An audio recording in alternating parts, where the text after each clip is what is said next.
একাদশ শ্রেণীর ভূগোল ক্লাসে সকল ছেলেকে স্বাগত জানাই।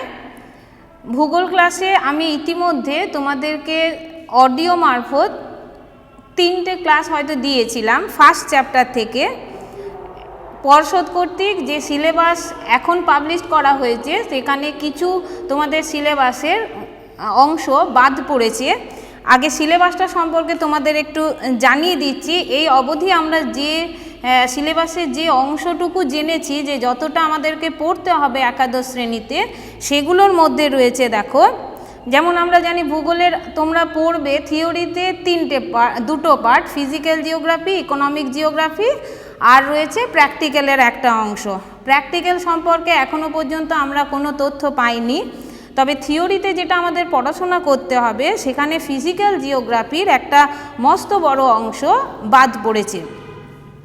ফিজিক্যাল জিওগ্রাফিতে প্রথম চ্যাপ্টার যেটা রয়েছে, যেমন জিওগ্রাফি অ্যাজ এ ডিসিপ্লিন, যেখানে branches of geography, what is geography, future scope of branches of geography, এই বিষয়গুলি আমি তোমাদেরকে অডিও মারফত ক্লাস নিয়েছি এবং তোমরা ওই ক্লাসগুলোকে ফলো করবে।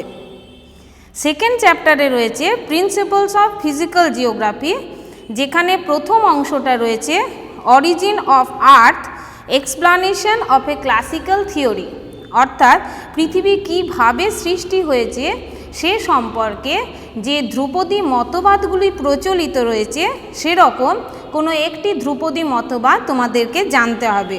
এবং এই বিষয়টি নিয়েও আমি তোমাদের অডিওতে একটা ক্লাস দিয়েছি, যেখানে আমরা নীহারিকা মতবাদ, ল্যাপ্লাস ও কান্টের নীহারিকা মতবাদ জানিয়েছি অরিজিন অফ দ্য আর্থ সম্পর্কে। আচ্ছা, নেক্সট তারপরের যে পার্টটা রয়েছে সেটা রয়েছে ইন্টেরিয়র অফ দ্য আর্থ, অর্থাৎ ভূ অভ্যন্তরের গঠন। ভূ অভ্যন্তরের গঠন সম্পর্কে একটা ক্লাস আমি দিয়েছি, তোমরা সেই ক্লাসটাও ফলো করবে, যে পৃথিবীর অভ্যন্তরভাগ কীভাবে গঠিত হয়েছে, ভূত্বক, গুরুমণ্ডল এবং কেন্দ্রমণ্ডল, এটি সম্পর্কে তোমাদেরকে জানিয়েছি। এবার আজকে যেটা রয়েছে এর পরবর্তী যে পার্টটা সেটা হচ্ছে কনসেপ্ট অফ ডেফিনেশন অফ আইসোস্ট্যাসি, অর্থাৎ সমস্থিতি সংজ্ঞা বা তার তত্ত্বগুলি সম্পর্কে আমাদের জানতে হবে। এই চ্যাপ্টারে আর যে বিষয়গুলি পড়তে হবে, যেমন sea floor spreading, drifting of continents, plate tectonic and island earth, এই বিষয়গুলি আমি চেষ্টা করব ভিডিও এবং অডিও উভয়ের মাধ্যমে পড়ানোর, কারণ ফিজিক্যাল জিওগ্রাফির এই পোর্শনগুলোতে কিছু বলার রয়েছে এবং বোর্ডে কিছু জিনিস দেখানোরও রয়েছে, সেই জন্য আমি এগুলো ভিডিওর মাধ্যমে দেওয়ার চেষ্টা করব।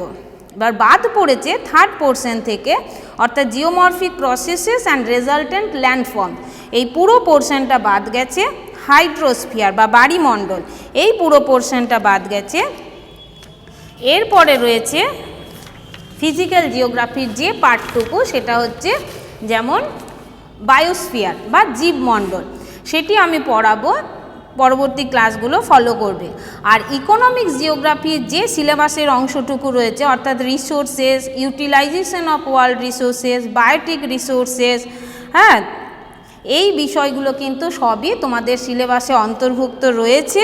এই বিষয়গুলিকে তোমাদের তাহলে ক্লাস দেব, সেগুলো তোমরা আর ফলো করবে। ইকোনমিক জিওগ্রাফির যে বিষয়গুলি রয়েছে এগুলো আমি চেষ্টা করব অডিওর মাধ্যমে দেওয়ার, কারণ এগুলো কিছু তথ্য নির্ভর পড়াশোনা, এই তথ্য নির্ভর পড়াশোনাগুলো আমি অডিওর মাধ্যমে দেব, সেগুলো তোমরা অবশ্যই ফলো করবে।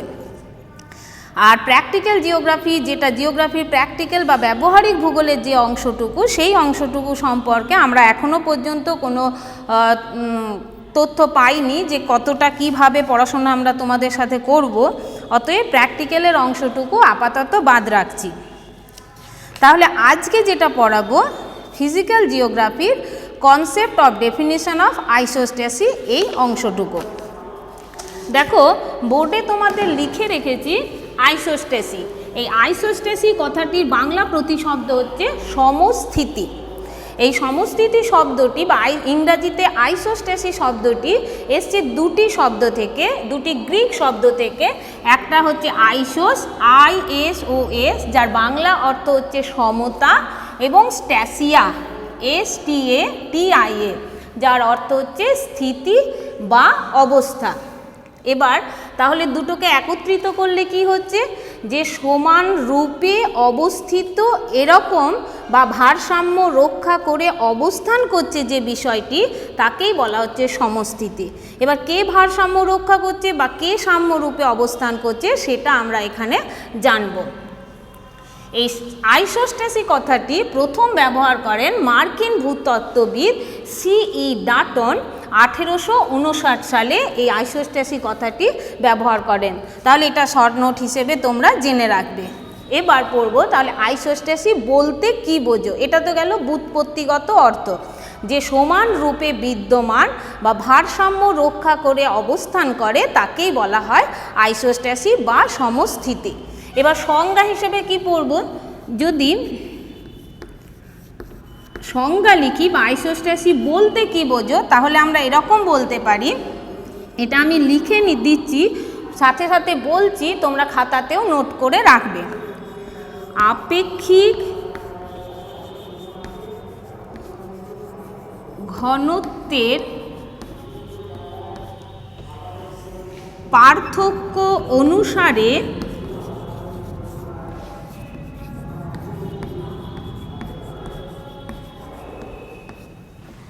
বিভাজিত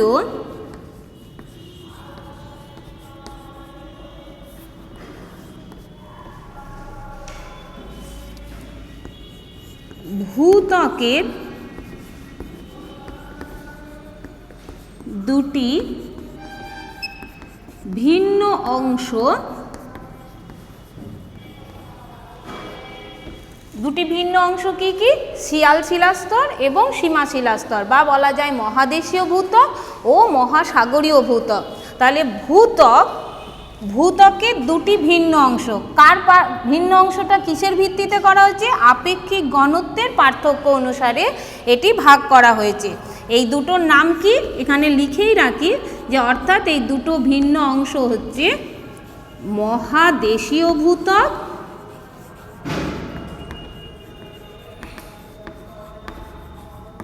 ও মহাসাগরীয়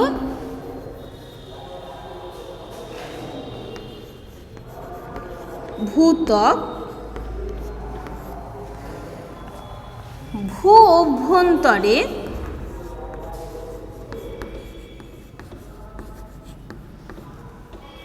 তাদের ভিন্নধর্মী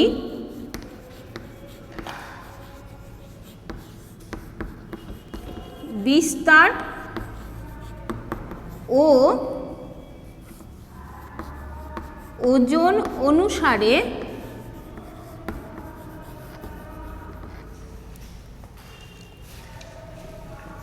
যে সমতা বিধান করে তাকে সমস্থিতি বা ইংরাজিতে বলা হয় আইসোস্ট্যাসি বলা হয়। তাহলে সংজ্ঞা হিসেবে তোমরা এটা জেনে রাখবে যে আপেক্ষিক ঘনত্বের পার্থক্য অনুসারে ভূত্বককে যে দুটি ভিন্ন অংশে ভাগ করা হয়, অর্থাৎ মহাদেশীয় ভূত্বক এবং মহাসাগরীয় ভূত্বক, তারা ভূ অভ্যন্তরে ওজন এবং তাদের যে পুরুত্ব বা তাদের বিস্তার অনুসারে যে সমতা বিধান করে তাকেই বলা হয় আইসোস্ট্যাসি বা বলা হয় তাকে সমস্থিতি। এবার এটাকে এই সংজ্ঞাটা থেকে আমি দেখো কয়েকটা বিষয়ের ওপর গুরুত্ব দিচ্ছি, যেমন এই আপেক্ষিক ঘনত্ব কথাটা, ঠিক আছে, আর আমি গুরুত্ব দিচ্ছি যেমন এই বিস্তার কথাটা আর এই ওজন কথাটা। তাহলে কি দাঁড়াচ্ছে যে আপেক্ষিক ঘনত্বের পার্থক্য অনুসারে দুটো ভাগে ভাগ করা হচ্ছে ভূত্বককে, মহাদেশীয় ভূত্বক, মহাসাগরীয় ভূত্বক, যেটা আগের ক্লাসে তোমরা জেনে এসেছো। এবার এটাও জেনেছো যে আপেক্ষিক ঘনত্বের যখন পরিবর্তন হচ্ছে তখন তাদের বিস্তারের বা তাদের ওজনেরও কিন্তু পরিবর্তন হচ্ছে। কিভাবে পরিবর্তন হচ্ছে দেখো, মহাদেশীয় ভূত্বকের মধ্যে রয়েছে স্থলভাগের অংশসমূহ, যেমন এখানে রয়েছে বিভিন্ন পর্বত, বিভিন্ন মালভূমি, সমভূমি, পাহাড়, এগুলো হচ্ছে ভূপৃষ্ঠ থেকে বা সমুদ্র পৃষ্ঠ থেকে দেখা যায় তাদের ওপরের দিকের বিন্যাস বা ওপরের দিকে বিস্তার হচ্ছে অনেক বেশি। আর মহাসাগরের তলাতেও একটা ভূমির অংশ রয়েছে যার ওপরে জলটা সাজানো রয়েছে, তার তলায় যে ভূমিটা রয়েছে তার তাহলে বিস্তার কিন্তু কম হচ্ছে তুলনামূলকভাবে, যেমন পার্বত্য অঞ্চল বা মালভূমি অঞ্চলের বিস্তার রয়েছে। তাহলে আপেক্ষিকভাবে আমাদের মনে হতে পারে যে এরা যখন অ্যাসথেনোস্ফিয়ার শিলাস্তরের ওপর চাপ সৃষ্টি করবে, সেক্ষেত্রে যেখানে হিমালয়, রকি, আন্দিজের মতো বিশাল বিশাল পর্বতগুলি রয়েছে তারা বেশি চাপ দিচ্ছে, আর মহাসাগরের তলায় যে ভূমির অংশটুকু রয়েছে, যেমন গভীরতম মহাসাগর হচ্ছে প্রশান্ত মহাসাগর, তাহলে প্রশান্ত মহাসাগরের তলায় যে ভূত্বকের অংশবিশেষ রয়েছে সে যখন অ্যাসথেনোস্ফিয়ারের ওপর চাপ দিচ্ছে তাহলে স্বভাবতই তার চাপটা তুলনামূলকভাবে কম হবে। এবার তাহলে যদি কম হয় সেক্ষেত্রে কোনো জায়গায় ভূ অভ্যন্তরের চাপ কম হচ্ছে, আবার কোনো জায়গায় ভূ অভ্যন্তরের চাপ বেশি হচ্ছে। তাহলে একটা সময় আমরা ভাবতে পারি আপেক্ষিকভাবে যে ভূ অভ্যন্তরে তাহলে কিন্তু চাপের বৈষম্য ঘটবে, কিন্তু আক্ষরিকভাবে দেখা যাচ্ছে যে এইভাবে চাপের বৈষম্য ঘটছে না বা পৃথিবী এইভাবে আঁকা বাঁকা দুমড়ে মুচড়ে যাচ্ছে না, বরং তারা খুব সুন্দরভাবে অ্যাসথেনোস্ফিয়ার শিলাস্তরের ওপর একটা ভারসাম্য রক্ষা করে বিন্যস্ত রয়েছে। এই ভারসাম্য রক্ষা কিভাবে হচ্ছে সেটি আলোচনা করা হয় এই আইসোস্ট্যাসি বা সমস্থিতি মতবাদটিতে। তাহলে এখানে যে বিষয়টি তোমাদের জানতে হবে, তাহলে কিভাবে এই ভারসাম্যটি রক্ষিত হচ্ছে, তাহলে সেটার জন্য আমাদেরকে একটু বোর্ডে এঁকে দেখাতে হবে।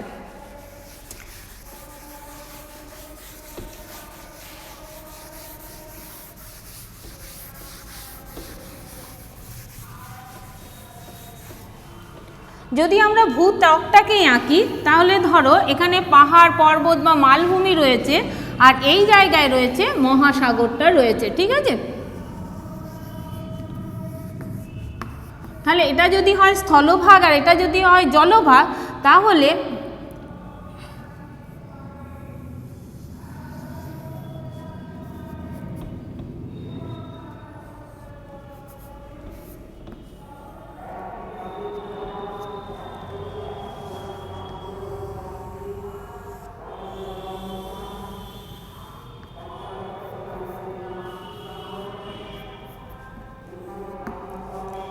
এটা যদি হয় আমাদের ভূত্বক আর এটা ধরো হচ্ছে অ্যাসথেনোস্ফিয়ার, এটা হচ্ছে SIAL সায়াল শিলাস্তর বা মহাদেশীয় ভূত্বক, আর এটা যদি হয় জলভাগ তাহলে জলভাগের তলায় রয়েছে মহাসাগরীয় ভূত্বক, যেটাকে আমরা বলি শর্টে SIMA। এই সীমা শিলাস্তর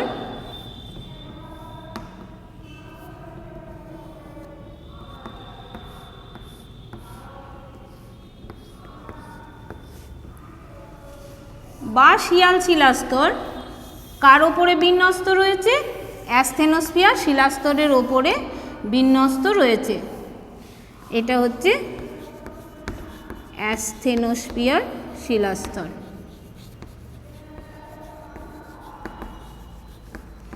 এই অ্যাসথেনোস্ফিয়ার শিলাস্তরটি অর্ধতরল, সান্দ্র বা গলিত অবস্থায় রয়েছে, যার ওপরে এই দুটি কঠিন ভূত্বকের দুটি অংশ বিন্যস্ত রয়েছে। কিসের ভিত্তিতে এটা পার্থক্য করা হয়েছে? আপেক্ষিক ঘনত্ব, যেটা হচ্ছে এটা হচ্ছে 2.7 গ্রাম পার ঘন সেন্টিমিটার, যেখানে সীমার আপেক্ষিক ঘনত্ব বলা হচ্ছে প্রায় 2.9 থেকে 3 গ্রাম পার ঘন সেন্টিমিটার। এবার দেখো একটা জিনিস লক্ষ্য করো, এরা যখন ভারসাম্য রক্ষা করছে ভূ অভ্যন্তরে, তখন এই ভারসাম্য রক্ষা কিভাবে হচ্ছে সে সম্পর্কে ভূবিজ্ঞানীদের মধ্যে এবার মতভেদটা শুরু হয়েছে। কোনো ভূবিজ্ঞানী বলছেন যে ভূ অভ্যন্তরে যখন শিয়াল শিলাস্তর রয়েছে, যেহেতু যেখানে ধরো হিমালয়, আন্দিজ বা রকি পর্বতের মতো পর্বত রয়েছে, তার উপরের দিকে ঊর্ধ্ব বিস্তৃতি যেহেতু বেশি রয়েছে, তারা তরল শিলাস্তরের ওপর বা অ্যাসথেনোস্ফিয়ারের ওপর বেশি ডুবে রয়েছে। আবার যেখানে তোমার সীমা শিলাস্তর রয়েছে সেটার ওপরের দিকে বিস্তৃতি নেই বলে তারা কিন্তু ফ্লোটিং, বা তারা হচ্ছে ওপরে ভাসমান অবস্থা রয়েছে, বা তাদের প্রথিত হওয়ার পরিমাণটা হচ্ছে কম।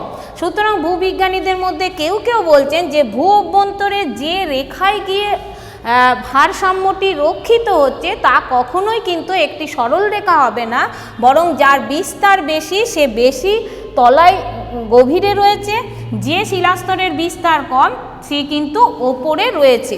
এইভাবে ভূ অভ্যন্তরে অ্যাসথেনোস্ফিয়ারের ওপর ভারসাম্যটি রক্ষিত হচ্ছে।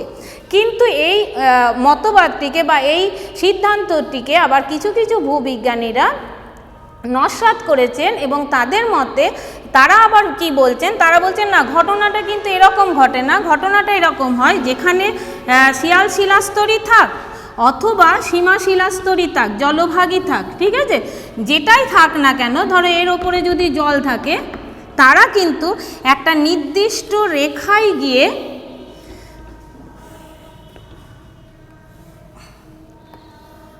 একটা সরল রেখা বরাবর গিয়ে তাদের ভারসাম্যটা বিন্যস্ত হচ্ছে, এবং এই সরল রেখাটিকে তারা নামাঙ্কিত করেছেন প্রতিবিধান তল হিসেবে, তল বা প্রতিপূরণ তল হিসেবে উল্লেখ করেছেন, যেখানে বলা হচ্ছে ভূ অভ্যন্তরে বিস্তার ওপরের দিকে যতই হোক না কেন তা অভ্যন্তরে গিয়ে একটা নির্দিষ্ট সরল রেখা বরাবর তারা সাম্য বা ভারসাম্য রক্ষা করছে, যেটাকে বলা হচ্ছে প্রতিবিধান তল। এবং আইসোস্ট্যাসির সমস্থিতি রক্ষার ক্ষেত্রে এই প্রতিবিধান তলের গুরুত্ব রয়েছে। এবার এক্ষেত্রে এই দুটি মতবাদকে কারা ব্যাখ্যা করেছেন, কিভাবে ব্যাখ্যা করেছেন, বা আইসোস্ট্যাসি চিন্তাভাবনাটা ভূবিজ্ঞানীদের মধ্যে কিভাবে এলো সেটা এবার আলোচনা করব। সমস্থিতি মতবাদের সূচনা বা উদ্ভব কিভাবে হয়েছিল এটা এবার আমরা জানব। উচ্চতার পার্থক্যজনিত কারণে ভূপৃষ্ঠে সাধারণত অভিকর্ষজ বলের কিন্তু পরিবর্তন ঘটে বা পার্থক্য বা গড়মিল দেখা যায়। এই বিষয়টি প্রথম লক্ষ্য করেন খ্রিস্টীয় 15 শতকে শ্রেষ্ঠ প্রতিভা লিওনার্দো দা ভিঞ্চি। প্রথম ভূত্বকের ওপর এই বিরাট বিরাট পাহাড় পর্বতগুলি কিভাবে ভারসাম্য রক্ষা করে দাঁড়িয়ে আছে সেই বিষয়টিকে উল্লেখ করেন, এবং তিনি বলেন যদি এইভাবে ভারসাম্য যদি না থাকতো তাহলে বিশাল এই পর্বতগুলি একসময় তাদের নিজেদের ওজনের চাপে একসময় ভেঙে হুড়মুড়িয়ে কিন্তু ভূ অভ্যন্তরে বা কেন্দ্রে প্রবেশ করে যেত বা ভূগর্ভে ঢুকে যেত, কিন্তু এমনটা হচ্ছে না। কিন্তু কেন হচ্ছে না, কি হচ্ছে না, সেই বিষয়টি তিনি কিন্তু ব্যাখ্যা করেননি। পরবর্তীকালে স্যার আইজাক নিউটন তিনি মহাকর্ষজনিত, তোমরা জানো মহাকর্ষজনিত সূত্র দিয়েছিলেন, এবং সেখানে বা অভিকর্ষ বলে সূত্র দিয়েছিলেন, এবং সেখানে তিনি তার সূত্র ধরে তার কথা ধরেই পরবর্তীকালে এই সমস্থিতির ধারণাটি এসছে। এখানে কি বলা হচ্ছে, অভিকর্ষজ বল সম্পর্কিত যে প্রচলিত ধারণা সেখানে বলা হচ্ছে যে পৃথিবীর বিভিন্ন স্থানে উচ্চতার এই মহাবিশ্বের প্রতিটি বস্তু পরস্পরকে আকর্ষণ করছে, এবং এই আকর্ষণের বলটা নির্ভর করছে কার ওপর, দুটি বস্তুর ভরের ওপর আর দুটি বস্তুর উভয়ের মধ্যে দূরত্বের ওপর নির্ভর করে। তাহলে দুটি বস্তুর ভরের পার্থক্য যত বাড়বে অভিকর্ষজ বলের মানও কিন্তু তত বাড়বে, আবার উভয়ের মধ্যে যখন দূরত্ব বাড়বে তখন অভিকর্ষজ বলের মানটা কিন্তু ক্রমাগত কমতে শুরু করবে।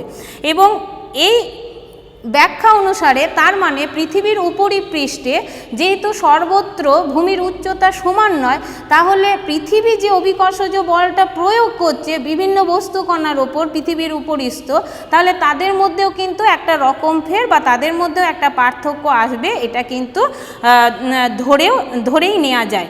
এবং যেহেতু পৃথিবী গোলাকার নয়, তিনি বলেছিলেন যে পৃথিবীর আকৃতি হচ্ছে যেহেতু অভিগত গোলকের মতো, তার মানে কেমন, যে নিরক্ষীয় অঞ্চলটা হচ্ছে স্ফীতাকার, যার তোমার ব্যাস হচ্ছে 12,757 কিলোমিটার, আর মেরু ব্যাসটা হচ্ছে কত, 12,714 কিলোমিটার। তার মানে হচ্ছে মেরু ব্যাস হচ্ছে কম আর নিরক্ষীয় ব্যাস হচ্ছে বেশি। তার মানে নিরক্ষরেখায় পৃথিবী হচ্ছে স্ফীতাকার আর মেরুদেশটা হচ্ছে চাপা, অর্থাৎ পৃথিবীর আকৃতিটা হচ্ছে অনেকটা এরকম, তোমরা ক্লাস 9-10 এরকম পড়েছো। যে পৃথিবীর আকৃতি হচ্ছে এরকম অভিগত গোলকের মতো। এই দিকটা হচ্ছে চাপা কম মেরু ব্যাসটা, আর নিরক্ষীয় ব্যাসটা হচ্ছে বেশি 12,700, তাহলে অভিগত গোলক। তাহলে যে বিন্দুটা এখানে রয়েছে পৃথিবীর কেন্দ্র থেকে কাছে রয়েছে, যে বিন্দুটা এখানে রয়েছে সে পৃথিবীর কেন্দ্র থেকে দূরে রয়েছে, তাহলে স্বভাবত এই জায়গায় যে অবস্থান করছে তার অভিকর্ষজ মান কী হবে? তার অভিকর্ষজ মান স্বভাবতই হবে কম। যে বিন্দু যে স্থান যে বিষয়সমূহ মেরুবিন্দুতে অবস্থান করছে পৃথিবীর কেন্দ্রের কাছে অবস্থান করার জন্য তার অভিকর্ষজ মানটাও হবে স্বভাবতই বেশি।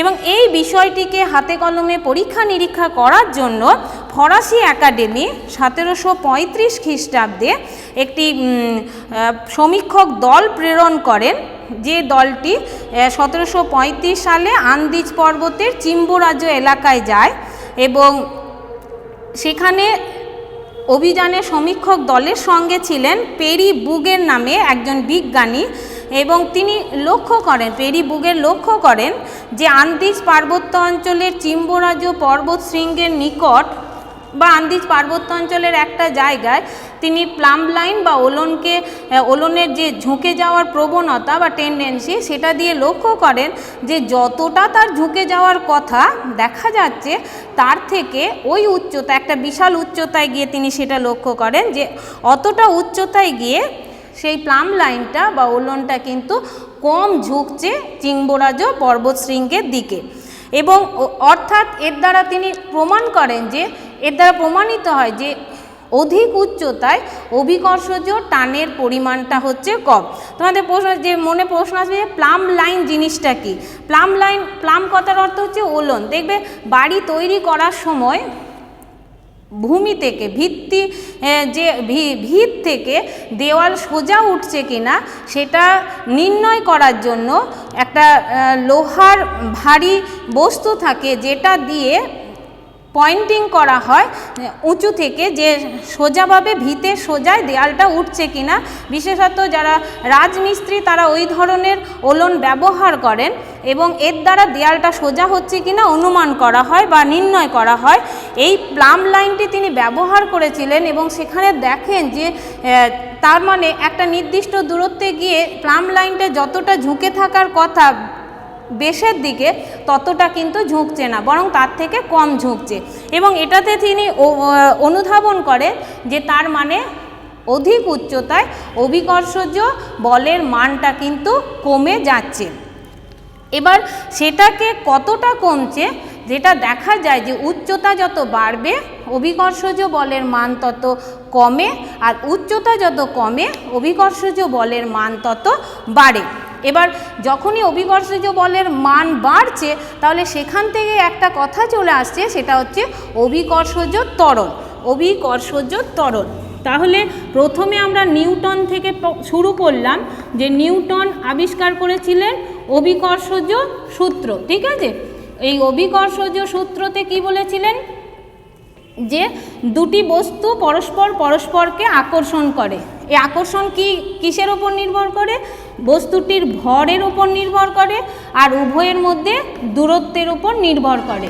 তার মানে দূরত্ব যত বাড়বে অভিকর্ষজ বলের মানটাও কিন্তু তত কি হবে? কমবে।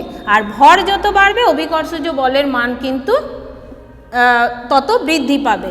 এবার এখান থেকে 1735 সালে বুগেরের যে পরীক্ষা সেখান থেকে যে ব্যাপারটা এলো, সেখান থেকে তোমরা জেনে রাখবে প্লাম লাইন কথাটা, বা এটাকে বাংলায় বলা হয় ওলন, কাকে বলে এই বিষয়টি জেনে রাখবে শর্ট কোশ্চেনের জন্য। এরপরে যে কথাটা বললাম যে তাহলে উচ্চতা বাড়লে যখন অভিকর্ষজ বলের মান কমছে আর উচ্চতা কমলে যখন অভিকর্ষজ বলের মান বাড়ছে, তার মানে সেখানে ত্বরণ ব্যাপারটা চলে আসছে। মানে সময়ের পরিপ্রেক্ষিতে গতিবেগের সঙ্গে এটা কিন্তু সম্পর্কযুক্ত। কিভাবে হচ্ছে ব্যাপারটা একটু বোঝার চেষ্টা করি। অভিকর্ষজ ত্বরণ। এবার অভিকর্ষজ ত্বরণ এই বিষয়টা কি না, অভিকর্ষ বলের প্রভাবে যদি কোনো একটি বস্তুকে বিনা বাধায় ওপর থেকে নিচে ফেলা যায়, তাহলে পতনশীল বস্তুটি যত ভূপৃষ্ঠের কাছাকাছি আসতে শুরু করবে তত দেখা যাবে তার গতিবেগ ক্রমাগত বৃদ্ধি পাচ্ছে। এইভাবে গতিবেগ বৃদ্ধি পাওয়ার ঘটনাটাকেই বলা হচ্ছে অভিকর্ষজ ত্বরণ। আর এটা ঘটছে কেন? অভিকর্ষজ বলের প্রভাবে। এবং এই অভিকর্ষজ ত্বরণের মানটা প্রকাশ করা হয় জি দিয়ে, স্মল লেটার জি দিয়ে। আর এই জি এর মানটা যেটাকে ইংরেজিতে বলা হয় গ্র্যাভিটেশনাল এক্সিলারেশন, EXCELARATION, এক্সিলারেশন বা অভিকর্ষজ ত্বরণ।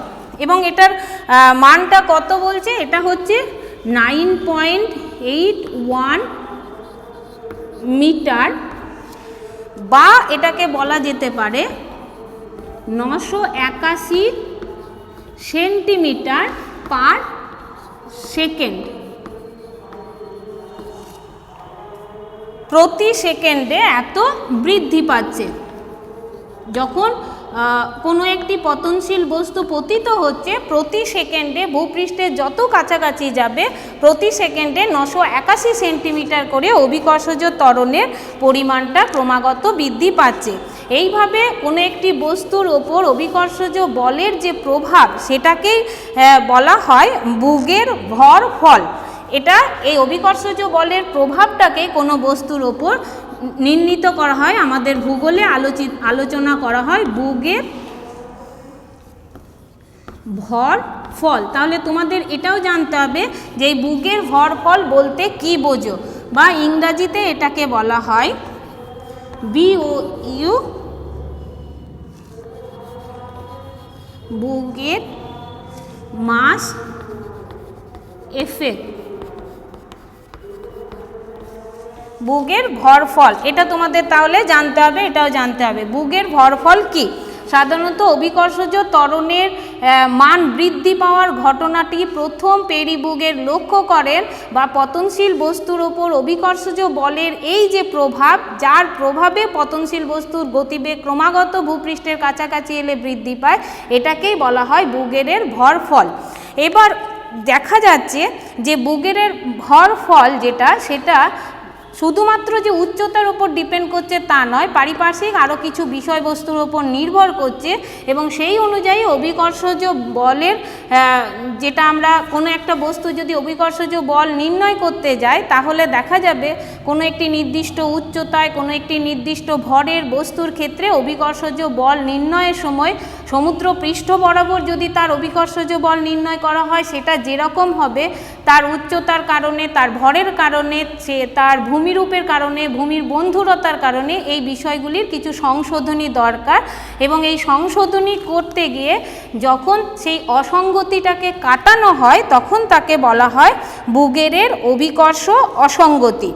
যেটাকে আমরা কেমনভাবে বলতে পারি যে পর্যবেক্ষিত অভিকর্ষজ ত্বরণে যে অসঙ্গতি দেখা যায় বিভিন্ন কারণে, যেটাকে বুগের প্রমাণ হিসেবে ধরেছিলেন, কিন্তু বাস্তব ক্ষেত্রে বা সমীক্ষা করতে গিয়ে যে অসঙ্গতিগুলো ধরা পড়ে অন্যান্য বিভিন্ন কারণে, সেটাকেই বলা হয় বুগের অভিকর্ষ অসঙ্গতি। তাহলে এটাকেও তোমাদের কিন্তু একটু জেনে রাখতে হবে যে বুগের অভিকর্ষ অসঙ্গতি কি, বা এটা কি কি ধরনের হতে পারে। বুগের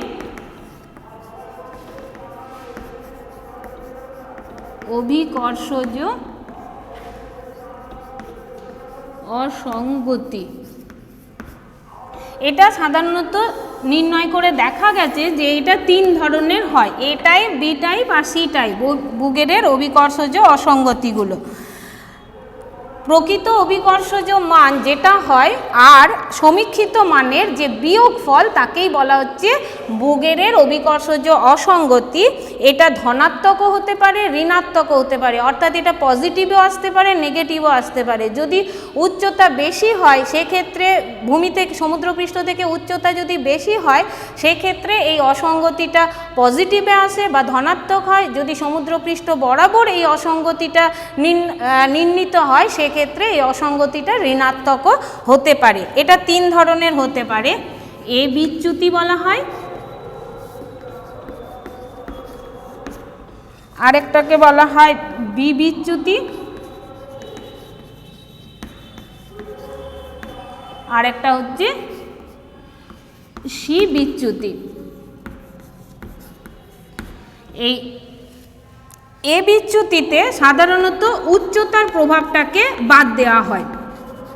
উচ্চতার প্রভাব ব্যতিরেকে যে অভিকর্ষজ অসঙ্গতি নির্ণীত হয় তাকে বলা হচ্ছে এ বিচ্যুতি। এটা সাধারণত মুক্ত বাতাসে ফ্রি এয়ারে যখন কোনো একটা পতনশীল বস্তু পতিত হয় তখন তার অভিকর্ষজ অসঙ্গতিটা নির্ণীত হয়। আর দ্বিতীয়ত হচ্ছে বি বিচ্যুতিতে সাধারণত ভূমিরূপের বিষয়গুলিকে ব্যতিরেকে এটা আলোচিত হয়। ভূমিরূপের ভিত্তিতে বিভিন্ন ভূমিরূপের ক্ষেত্রে বিভিন্ন ধরনের হতে পারে। এই বিচ্যুতির ক্ষেত্রে বি বিচ্যুতির ক্ষেত্রে এই ভূমিরূপের বিষয়টিকে গুরুত্ব দেওয়া হয়। আর সি বিচ্যুতির ক্ষেত্রে যেটা করা হয় সেটা হচ্ছে, যেটা আমাদের আইসোস্ট্যাসির জন্য দরকার, সেটা হচ্ছে ঘনত্বের পার্থক্য অনুসারে। ঘনত্বের পার্থক্য অনুসারে কোনো একটি বস্তুর যে বিচ্যুতি বা অসঙ্গতি আমরা লক্ষ্য করব তাকে বলা হচ্ছে সি বিচ্যুতি। সাধারণত ঘনত্বের পার্থক্য দেখা যায় মহাদেশীয় ভূত্বক এবং মহাসাগরীয় ভূত্বকে, এবং এই উভয় বিষয়ে কিভাবে বিচ্যুতিটা নির্ণত হয় এই বিষয়গুলি থেকে চিন্তা ভাবনা করতে করতেই পরবর্তীকালে এই আইসোস্ট্যাসির ধারণাটি আমাদের ভূগোলে অবতারণা ঘটেছে।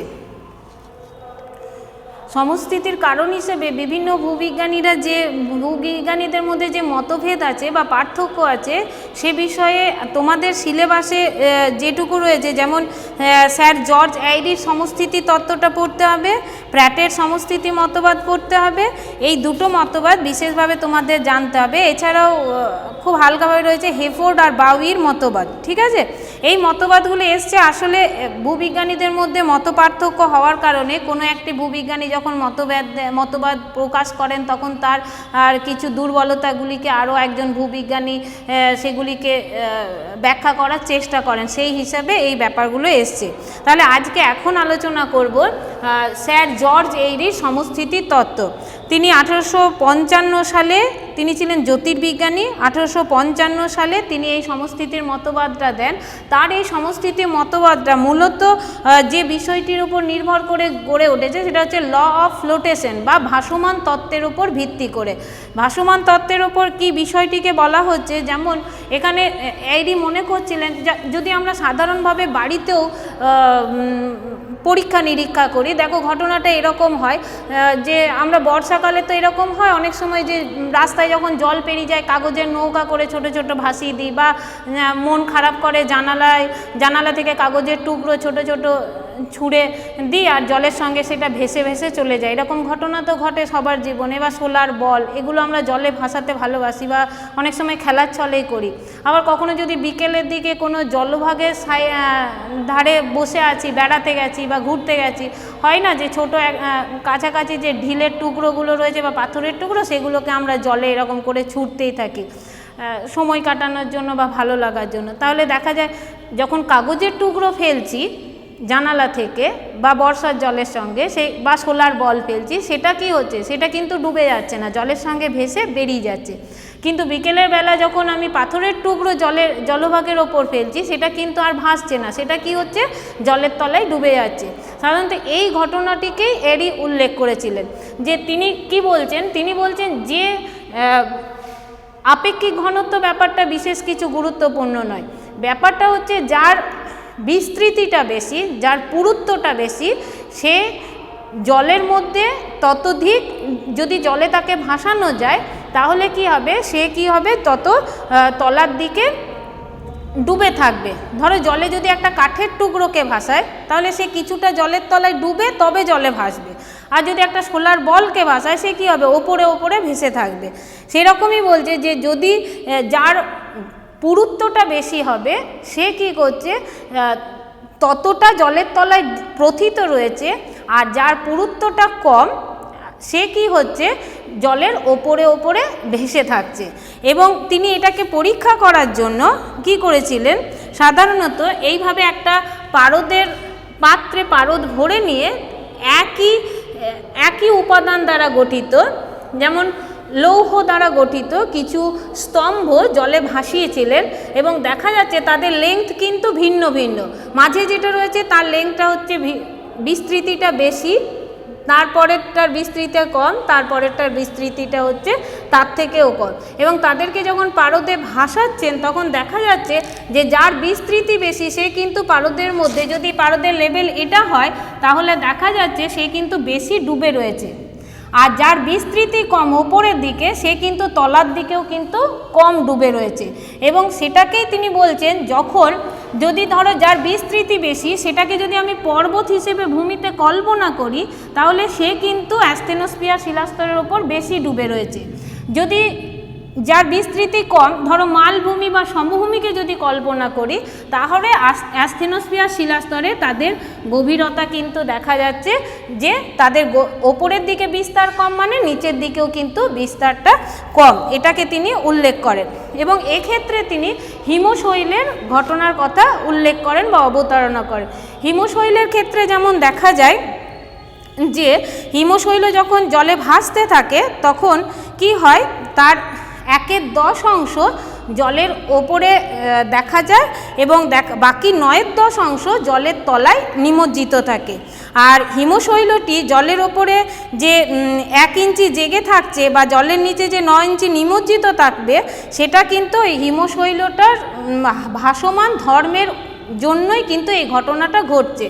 আর এক্ষেত্রেও কিন্তু পর্বত, মালভূমি, সমভূমি বা মহাদেশীয় ভূত্বক বা মহাসাগরীয় ভূত্বকের ক্ষেত্রেও কিন্তু এই ভাসমান ধর্মের ওপর গুরুত্ব দিয়েই দেখা যাচ্ছে যে তার যার বিস্তৃতি বেশি সে বেশির দিকে ডুবে রয়েছে, আর যার বিস্তৃতি কম সে কিন্তু ওপরের দিকে মানে কম, যার ওপরের দিকে বিস্তার কম তার তলার দিকেও কিন্তু বিস্তারটা কম লক্ষ্য করা যাচ্ছে। এবং এটা আর কিছুই নয়, এই তত্ত্বটিকে বলা হচ্ছে আর্কিমিডিসের হাইড্রোস্ট্যাটিক ভারসাম্যেরই একটি রূপান্তর বলা হচ্ছে। পরবর্তী ক্ষেত্রে এই অ্যারির তত্ত্বটির অনেক সমালোচনা করা হয় এবং সমালোচনাটা এইভাবেই করা হয়, বলছে যে যদি হিমালয় পার্বত্য অঞ্চলের উচ্চতা নির্ণয় করা হয়, ধরো হিমালয় পার্বত্য অঞ্চলের যা উচ্চতা ভূত্বকের গভীরে যদি ওই 1:9 অনুপাতে যদি কল্পনা করা হয় যে 1 ভাগ জেগে রয়েছে আর 9 ভাগ তলায় ডুবে রয়েছে, এইভাবে যদি কল্পনা করা হয় তাহলে হিমালয় পর্বতের যা উচ্চতা তার 9 ভাগ যদি ভূ অভ্যন্তরে বা ভূগর্ভে প্রথিত রয়েছে, এটা যদি কল্পনা করে নেওয়া হয় তাহলে তার দৈর্ঘ্য যা দাঁড়াবে সেই দৈর্ঘ্যে গিয়ে প্রায় তার দৈর্ঘ্য হবে 70,784 মিটার। মানে ওপরের দিকে যতটা রয়েছে তার সঙ্গে যদি 9 মাল্টিপ্লাই করা হয় যেটা দাঁড়াবে সেটা দাঁড়াচ্ছে 70,784 মিটার। এবার সেটা যদি ভূগর্ভে প্রথিত রয়েছে এটা কল্পনা করা হয় তাহলে আমরা এটাও জানি যে ভূ অভ্যন্তরে যত যাওয়া যায় ভূ অভ্যন্তরে তাপমাত্রা তত বৃদ্ধি পায়। এবার তাপমাত্রা বৃদ্ধি পাওয়ার কারণে এক সময় ওই যেটা তোমার হিমালয় পার্বত্য অঞ্চলের যে রুট বা যে মূল সেটা কিন্তু কখনোই ওই রকম কঠিন অবস্থায় হিমালয় পর্বতকে নিয়ে দাঁড়িয়ে থাকার মতো স্টেজে থাকবে না, তা কিন্তু উত্তাপের কারণে গলে যাবে উপাদানগুলি অতটা গভীরতায় গিয়ে, এবং গলে যাওয়ার কারণে হিমালয় পর্বত হুড়মুড়িয়ে ভূ অভ্যন্তরে বসে যাওয়ার কথা। এইভাবে সমালোচনা করা হয় এই অ্যারির সমস্থিতি তত্ত্বটিকে। কিন্তু এত সমালোচনা সত্ত্বেও পরবর্তীকালে ডব্লিউ হাইস্কানেন তিনি তার গবেষণার মাধ্যমে অনেক দিন পর প্রায় 1988 সালে 1855 পর 1988 সালে প্রায় 1 শতাব্দী পর তিনি অ্যারির মতবাদটিকে সমর্থন করেন এবং গবেষণার মাধ্যমে প্রকাশ করেন যে গভীরতা বৃদ্ধির সঙ্গে সঙ্গে যেহেতু চাপও বৃদ্ধি পায়, উষ্ণতা বৃদ্ধির সঙ্গে সঙ্গে যেহেতু ভূ অভ্যন্তরে চাপও বৃদ্ধি পায়, সেই কারণে দেখা যাচ্ছে যে ভূ অভ্যন্তরে এভারেস্ট বা হিমালয় পার্বত্য অঞ্চলের তলদেশ যেভাবে সমালোচনা করা হয়েছিল যে গলে যাওয়ার কথা, তা কিন্তু গলে যাওয়ার স্টেজে থাকে না, বরং এটা এমনভাবে উষ্ণতা এবং চাপ এমন আর গভীরতা এমনভাবে সম্পর্কযুক্ত হয়ে যায় যে গভীরতা বৃদ্ধি পাওয়ার সঙ্গে সঙ্গে উপাদানগুলির ঘনত্ব বৃদ্ধি পায়, তারা আরও কনজেস্টেড হয় এবং ভূ অভ্যন্তরে এমন একটা স্টেজে এসে ভারসাম্য রক্ষা করে যে হিমালয় পর্বতকে বা বলা যায় মহাদেশীয় ভূত্বককে ভারসাম্য রক্ষা করার জন্য বা ভূ পৃষ্ঠের ওপরে তাকে দাঁড়িয়ে থাকার জন্য সহযোগিতা প্রদান করে। আজকের আলোচনা তাহলে আমি এই অবধি রাখলাম। পরবর্তী আলোচনায় আমি প্র্যাট এবং বাউইর মতবাদগুলি আলোচনা করব।